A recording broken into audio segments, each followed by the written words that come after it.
investigación, pues si tiene algún protocolo para aplicar esto en una investigación, pues sí, valdría la pena analizarlo.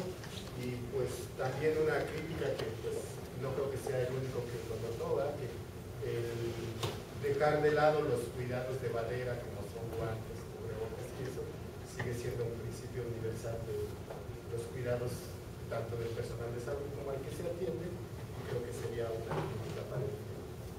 El video al principio menciona que intencionalmente no va a usar eso para mostrar, pero eso es un poquito de comercialidad ahí, porque dice, quiero mostrarles que funciona como antiséptico, ¿verdad? E incluso lo recomienda para limpiar los instrumentos, sobre todo en odontología, y entonces por eso no usa los guantes, hace la aclaración ahí. Lo que pasa es que el video pues, está cortado ahí, pero sí, ¿Alguna pregunta o comentario?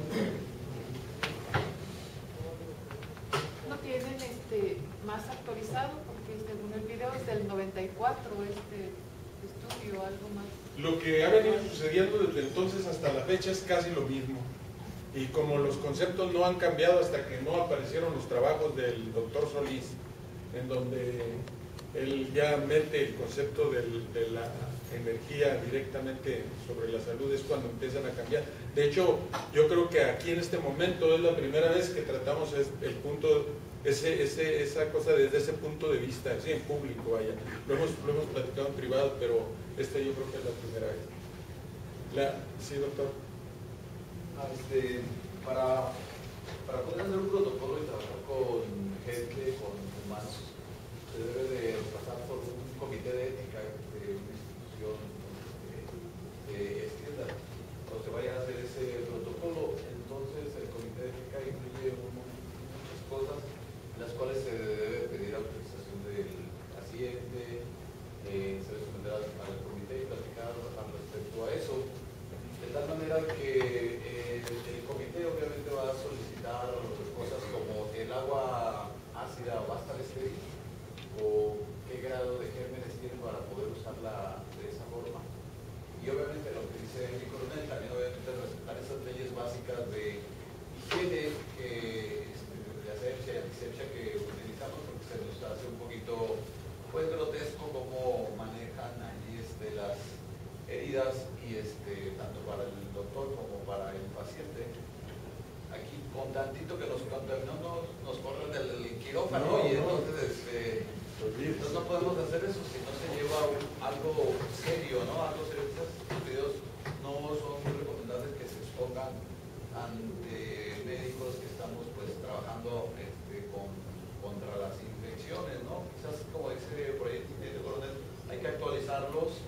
Podría aplicarse porque sí me parece que tiene un efecto bioquímico importante que podríamos explotarlo de una manera adecuada, pero de manera como más científica. Sí, es muy interesante. Efectivamente conozco que hay una serie de reglas para llegar a ese protocolo. De hecho, la pretensión de protocolo pues es muy ambicioso. Realmente la usé la palabra porque, bueno, no encontré una más adecuada. Pero eso ya lo habíamos intentado en el Hospital de Guadalajara. Y en aquel entonces el director, no recuerdo su nombre, ya tiene años de eso, se concentraron más bien en la exposición de las mujeres, lo de la maternidad y este tipo de cosas. No conozco los resultados porque efectivamente es complicado llegar a ser, se necesita pasar una serie de cosas. Sin embargo, yo aquí pensaba, que no llegar a un protocolo en forma, no ser ni siquiera en lo cuantitativo, porque no tenemos ni el equipo y son costosas esas cosas, ¿no? No tenemos ni el equipo, sino más bien sería como una especie de crear un campo de observación sobre algunas personas que efectivamente cumplir con los aspectos mínimos que se requiere para hacerlo y poder hacer algo, más bien cualitativo, ¿no? Para ver si es cierto que ocurre el asunto, ¿no? Con la seriedad que usted dice, porque efectivamente testimonios tenemos muchos, pero pues esto es otra cosa, no tenemos protocolos formales. Pero eso es lo que le digo, que se requiere un protocolo. Necesitamos como para ver qué pasa. Necesitamos hacer un protocolo y se puede hacer, o sea, obviamente se puede hacer. Y parece peligroso. Sí se puede hacer un protocolo y se estandariza los pacientes que vamos a usar. Por ejemplo, todos vimos que la señora es una señora joven, la que tratamos. Entonces, pues esas infecciones en los pacientes jóvenes con agüita y con jabón, todo el personal sabe que al cabo del mes, como pasó allí, queda cicatrizado igual. O sea, con agua o con agüita y con jabón normal. Con solución estéril, pues, y jabón normal queda igual. Entonces, valdría la pena estandarizar, limitar, hacer más limitado, digamos, pacientes, no sé, diabéticos de tal a tal edad, que se haga las curaciones con agua ácida y que se haga las curaciones con soluciones convencionales. Y hacer un protocolo se puede hacer. Nada más. 100 pacientes tratados así, 100 pacientes tratados así, y se reporte. Así nada más. Pero se debe hacer protocolo. Ojalá que pudiéramos hacerlo.